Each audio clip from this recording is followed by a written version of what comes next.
तो गाइस अभी जो देख पा रही हो ये है मणिपुरी फनेक में एक नाइबा और अभी जो देख पा रही हो ये है मणिपुरी रानी फिदुक। तो वीडियो पर बने रहना अंत तक।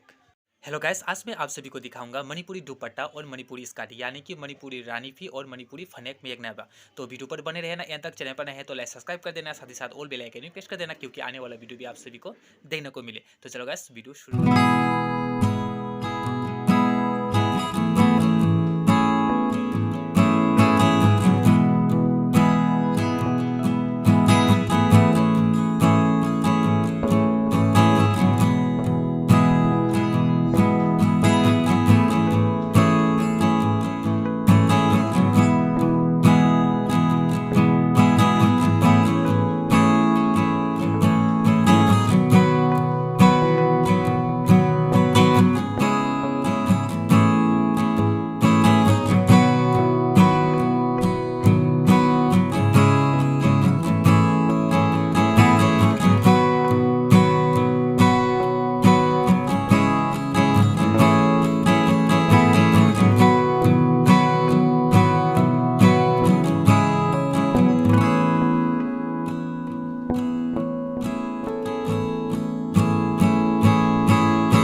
गाइस इसी टाइप का आप लोग मणिपुरी स्कर्ट और मणिपुरी दुपट्टा लेना चाहते हो तो मुझे व्हाट्सएप कांटेक्ट कर सकते हो। मैं अपनी डिस्क्रिप्शन पर पूरा फुल एड्रेस दे दूंगा। तो गाइस प्राइस की बात बोले तो मणिपुरी स्कर्ट का आप लोग 2000 के अंदर मिल जाएगा और जो ये जो अभी जो देख पा रहे हो दुपट्टा का प्राइस के बात बोले तो 1000 के अंदर मिल जाएगा। तो गाइस अभी जो मैंने दिखाया इसी टाइप का दुपट्टा और इसी टाइप का स्कर्ट मणिपुरी डिजाइन का। तो आप लोग बताना कमेंट करके कैसा लग रहा है। तो वीडियो आज यहाँ पर खत्म करते हैं, मिलते हैं अगले वीडियो पर।